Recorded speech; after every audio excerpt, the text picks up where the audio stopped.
मानो वचन हमारा सतकर, नार पुरुष सब ज्ञानी, प्रगट कला हंस कुभ्यासे, नहीं रहे जुग में छाणी। महापुरुष फरमाते हैं कि मानो वचन हमारा सत्कर, मेरे वचन को आप सत्य मानो। मेरा शब्द अगम की वाणी, और समझा हंस मिलेगा आणी।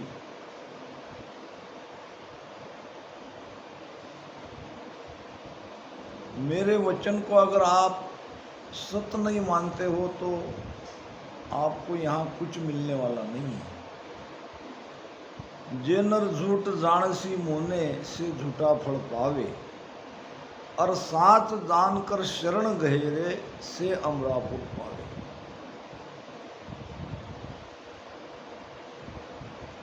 साच जानकर शरण गहेरे, महापुरुषों के वचन को सत्य मान के, शरणा का मतलब है सांसों सांस में नित राम राम सुमिरन करते रहना।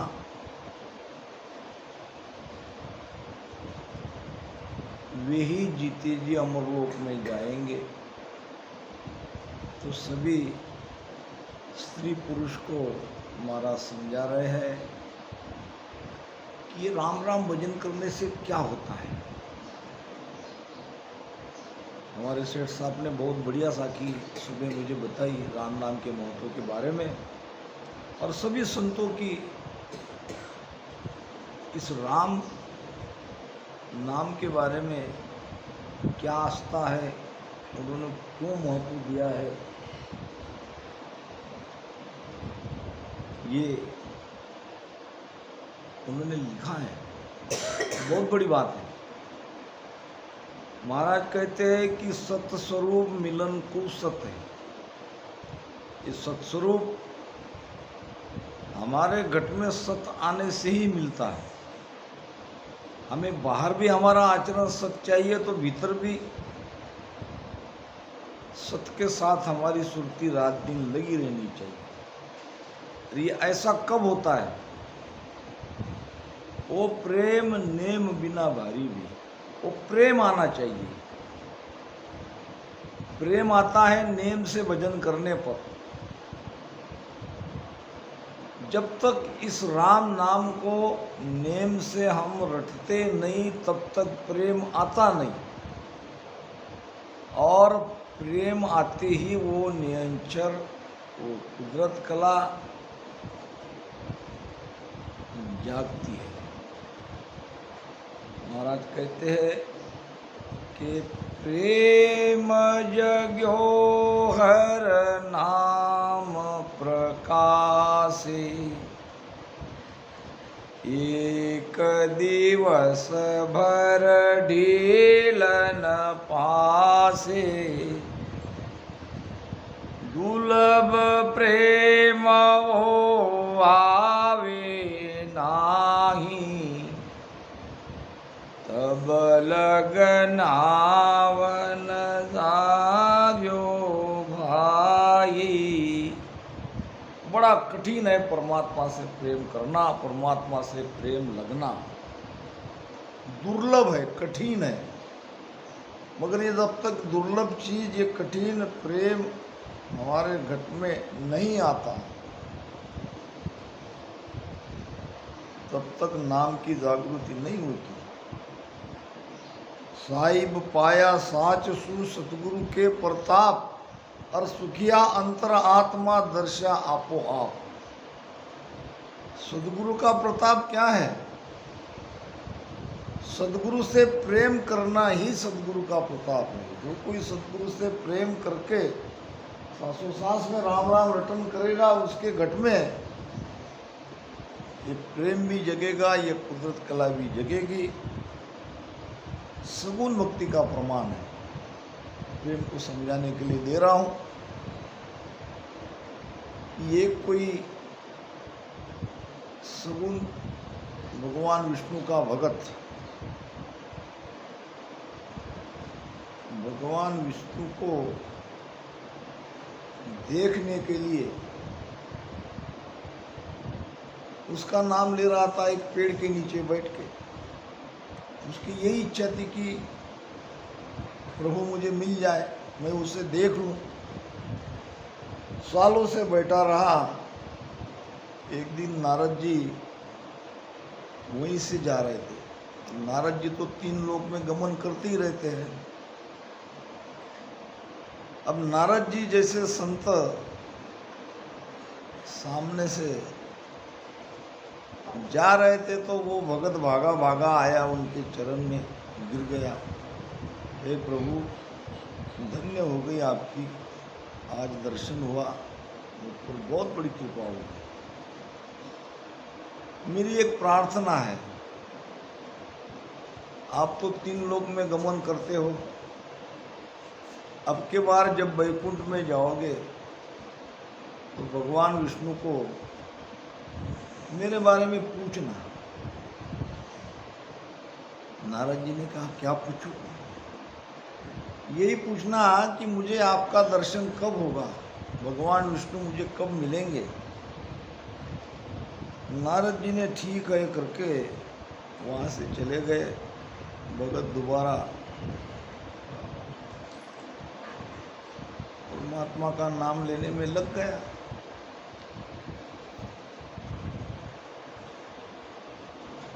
जब नारद जी वैकुंठ में गए तो भगवान विष्णु को पूछा कि मृत्युलोक में नीचे आपको कोई एक भगत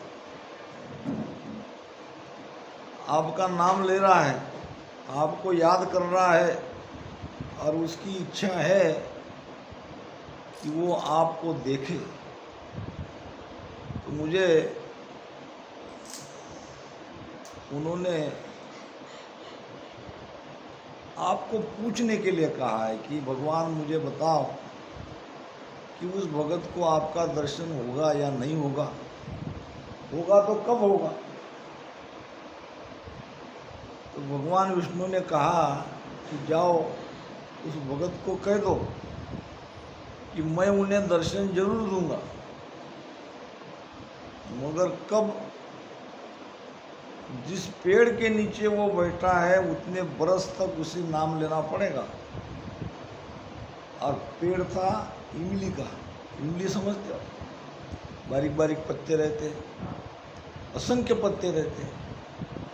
अब असंख्य पत्ते के असंख्य बरस भगवान विष्णु का वो नाम लेता रहेगा, तब कहीं भगवान विष्णु उन्हें दर्शन देंगे। कुछ समय बाद नारद जी दोबारा मृत्युलोक में आए। अब के बार वहाँ उस भगत के प्रश्न का जवाब देने के लिए आए।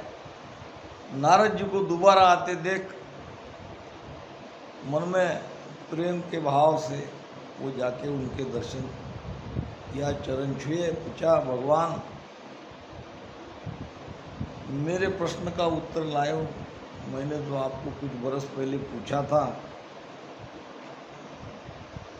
प्रभु को उसके बारे में बताया, मुझे उनका दर्शन करने का सौभाग्य प्राप्त होगा। तो नारद जी ने कहा, हाँ, प्रभु आपको जरूर दर्शन देंगे, मगर अब आगे की बात वो भगत सुने ही नहीं। वो भगत खुशी से नाचने लगा। इतनी खुशी, इतना प्रेम उसके अंदर में आ गया। नारद जी ने कहा, अरे आगे की बात तो सुन। अब आगे क्या सुनना है, आपने तो कह दिया कि प्रभु ने कहा है कि मैं दर्शन जरूर दूंगा, बस मुझे तो इतना ही काफ़ी है। खुशी से और प्रेम से नाचने लगा। प्रभु मिलन की आशा में आंखों से आंसू की धारा बहने लगी। आगे की बात नारद जी के मुंह में रह गई। न वो सुनना चाहता था, न सुनने की स्थिति में था। इतने में स्वयं भगवान विष्णु वहाँ आ गए। इतना प्रेम आने पर स्वयं भगवान को वहाँ आना पड़ा, और भगवान को देखते ही उनके चरणों में झुक गया। सारी जीवन की आशा पूरी हो गई, जीवन का सार उन्हें प्राप्त हो गया। मगर नारद जी को बड़ा आश्चर्य हुआ। नारद जी ने कहा, भगवान मेरे पीछे पीछे आप कैसे आ गए? अभी तो आपने कहा था कि जिस पेड़ के नीचे ये भगत बैठा है उतने बरस तक वो अगर नाम लेगा तब दर्शन होगा। अब ये पेड़ इमली का है, इमली के पत्ते कितने छोटे हैं, कितने बरस उसको आपका नाम लेना पड़ेगा। अब मैं उसे ये कहने ही जा रहा था, मैंने पहला ही शब्द किया, कहा कि भाई प्रभु आपको दर्शन देंगे। ये सुन के ही वो नाचने लगा प्रेम से, खुशी से। आगे की बात मैं उसको सुना ही रहा था तो आप इधर से आ गए, ये क्या मामला? भगवान ने कहा कि देख नहीं रहे उसके अंदर कितना प्रेम है। जब इतना प्रेम है, इतना अगवक प्रेम है, तो मुझे उनको दर्शन देने के लिए आना पड़ा। परमात्मा का कोई नियम नहीं है, परमात्मा का एक ही नियम है। महाराज कहते हैं, जुग का स्वाद बाद सब छाड़्या, जुग का स्वाद बाद सब छाड़्या, आसन राखी काई बे, आसन राखी काई बे, निस दिन तापस है सिर ऊपर, निस दिन तापस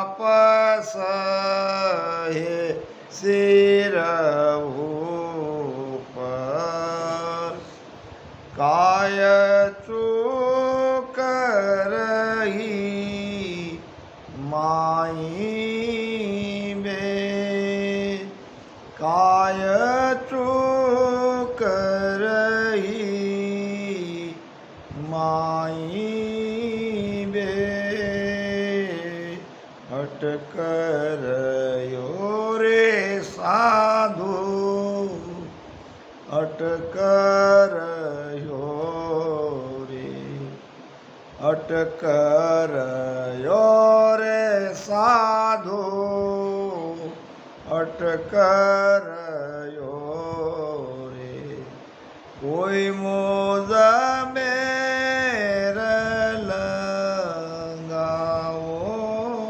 बे, कोई मोज मेर लगाओ बे, जिण आस्थान तीर्थंकर पूगा, जिण आस्थान तीर्थंकर पूगा, सोई आसन मोद भावे बे, सोई आसन मुझ भावे बे। महाराज ने क्या क्या नहीं किया, जुग का स्वाद बाद सब छोड़ा, जगत का सारा स्वाद, सारा विश्व का रस सबको त्याग दिया। आशन राखी काई में, किसी में कोई आशा नहीं रही।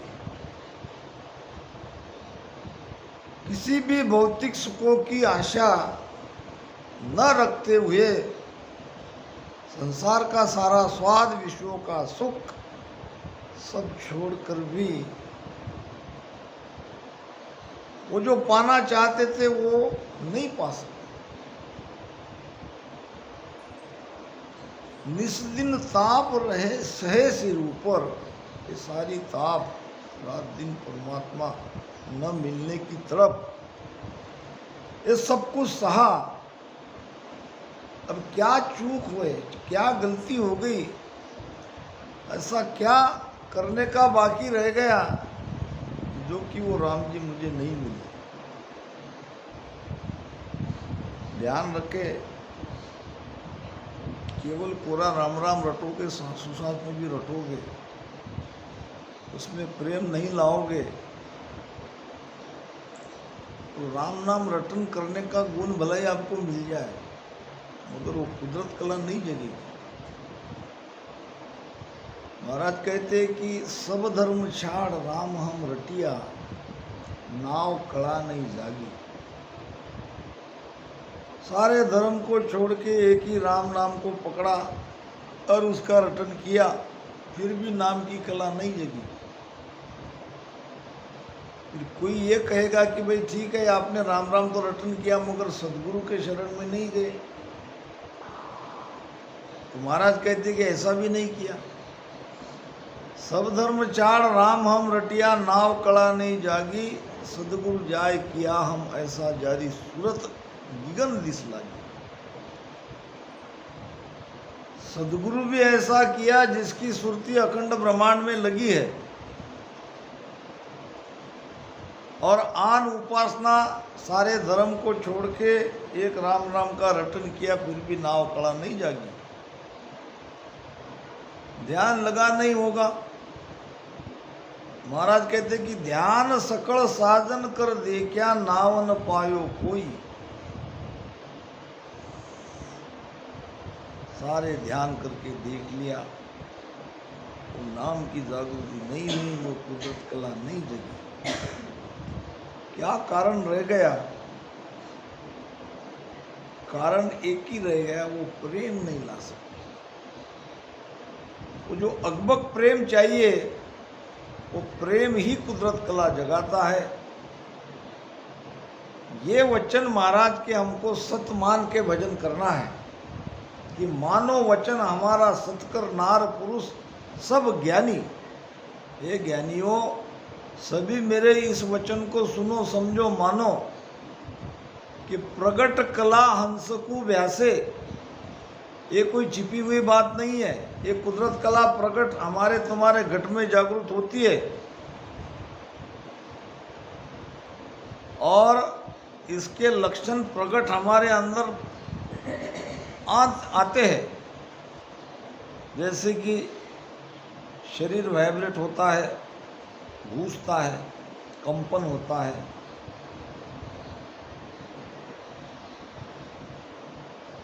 एक बहुती गर्भ में बच्चा ठहर गया था और उसने अपनी सास को कहा, मामा जब बच्चा पैदा होगा तो तुम मुझे जगाना। सास ने कहा, तुम्हें जगाने की आवश्यकता नहीं, तुम ही सारे घर को जगा दोगी। यानी ये कुदरत कला छिपी हुई नहीं रहती है, ये प्रकट इसके लक्षण हमारे अंदर आते हैं।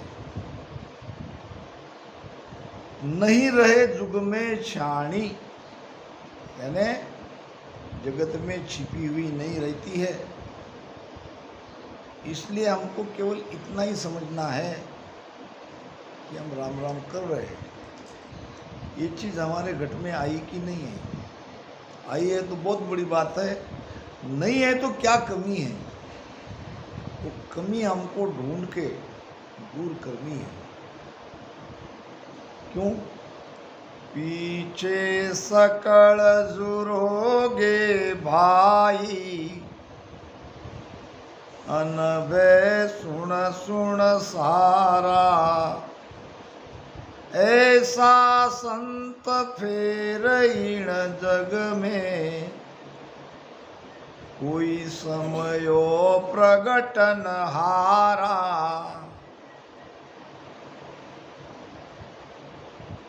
इस संसार में 20 भगवंत नित रहते हैं। एक जाने के बाद वही कला लेके दूसरा आता है, मगर इसमें कोई भवतारी संत कभी कभी आते हैं, सदगुरु सुखराम जी महाराज के जैसे। भवतारी का मतलब एक ही जन्म में अनंत हंसों को तारने वाला,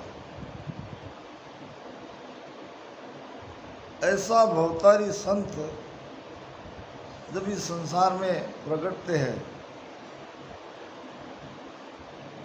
अब ये उनकी वाणियाँ ये प्रमाणित करती है।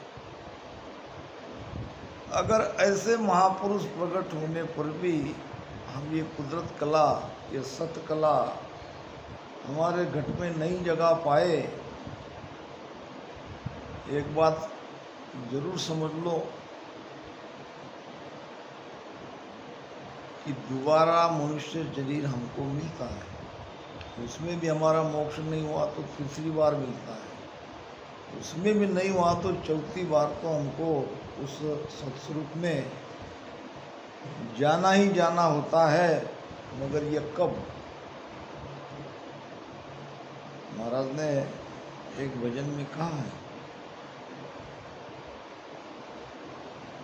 उदरत कड़ा नाम की जागे, उदरत कड़ा नाम की जागे, ने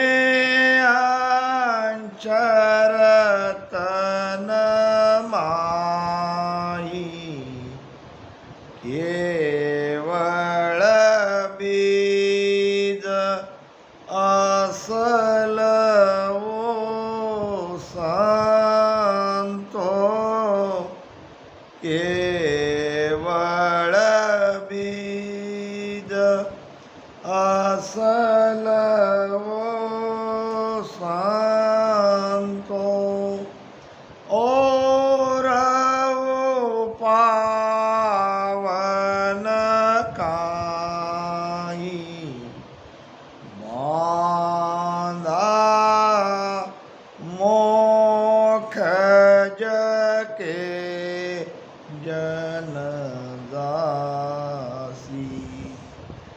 बांधा मोक्ष के जनदासी, जा रे नाव उदय हो घट में, जा रे नाव उदय हो घट में, बोरन भव जल आसी, बांधा मोक्ष के जनदासी। बांधा यानी मन, बांधा कहे सो मन जानो। मोक्ष में कौन जाएगा? मोक्ष क्या है?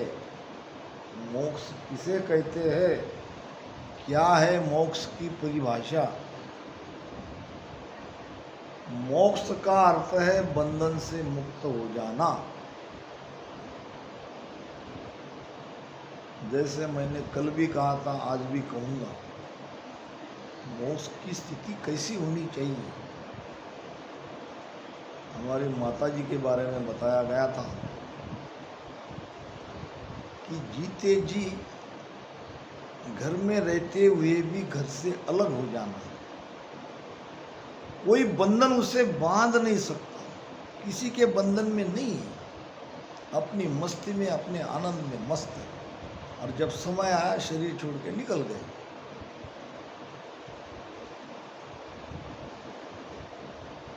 क्या गुरु महाराज का 10वें द्वार फूटा तभी वो मोक्ष में गए, या उसके पहले नहीं गए? उसके पहले तो उनकी स्थिति हो गई थी, वो तो एक क्रिया थी, शरीर से बाहर प्राण ये चेतना निकलने के बाद वो शरीर उनका फूटा। अब उसके पहले सारी वाणी उनके मुख से निकली, क्या ये मोक्ष वाणी नहीं है, ये अमरलोक की वाणी नहीं है? पहले ही उनकी स्थिति हो गई थी। मोक्ष जीते जी होता है, मरने के बाद मोक्ष नहीं होगा। अब मरने के बाद कौन आके यहाँ बताएगा कि मैं कौन से अमरलोक में हूँ? अमरलोक यही है।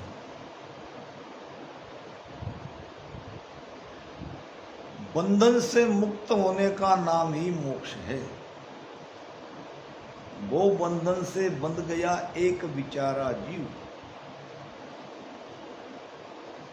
जाय न सके छूटकर जे न छुड़ावे पीव। जब तक वो मालिक परमात्मा उसकी मेहर नहीं होती है, तब तक ये जीव बंधन से नहीं मुक्त हो सकता, क्योंकि माया ने इस जीव को हर तरफ से घेर रखा है। बड़ा मुश्किल है बंधन से मुक्त होना।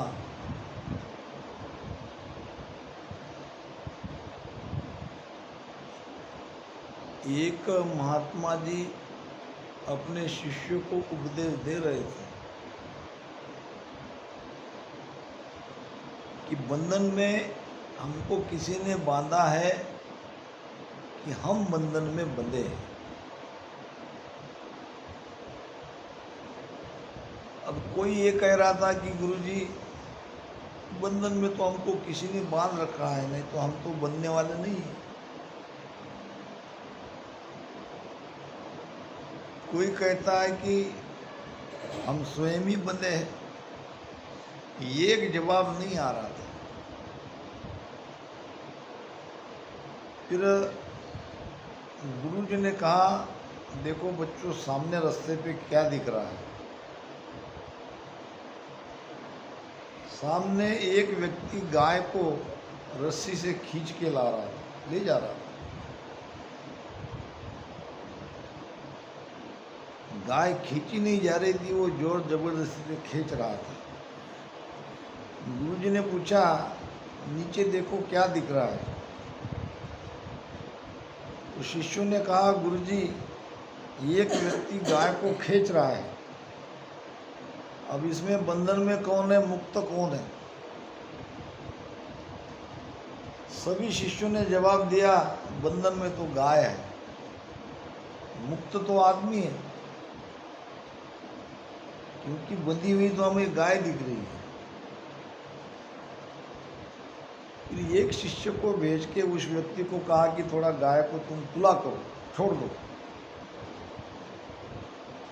अब जैसे ही उसने गाय को छोड़ा, गाय भागने लगी पीछे। अब गाय को भागता देखो, आदमी भी उसके पीछे पीछे भागने लगा। अब पूछा गुरुजी ने, अब देखो क्या दिख रहा है, बंधन में कौन है, गाय है कि वो आदमी बंधा है? अभी तो थोड़ा उल्टा दिख रहा है गुरुजी, अभी तो गाय आगे आगे है, व्यक्ति उसके पीछे पीछे है। अभी तो हमें गाय मुक्त दिख रही है और आदमी बंधन में दिख रहा है। तो संत ने कहा, गाय पहले भी मुक्त थी, गाय अब भी मुक्त है। आदमी पहले भी बंधन में था, वो अब भी बंधन में है। पहले भी उसका गाय के साथ लगाव था, अब भी उसे गाय चाहिए। दोनों सूरत में वो गाय वाला ही बंधन में है। गाय तो बेचारी कब की मुक्त थी। तो कहने का मतलब है हम स्वयं बंधे हैं, और ये बंधन ऐसे मुक्त नहीं होता, ज्ञान से बंधन से मुक्ति नहीं होती। ये बंधन से मुक्त होने के लिए सांसों सांस में धारोधार बहुत सिमरन करना पड़ता है। सुरती हमारी जो बाहर है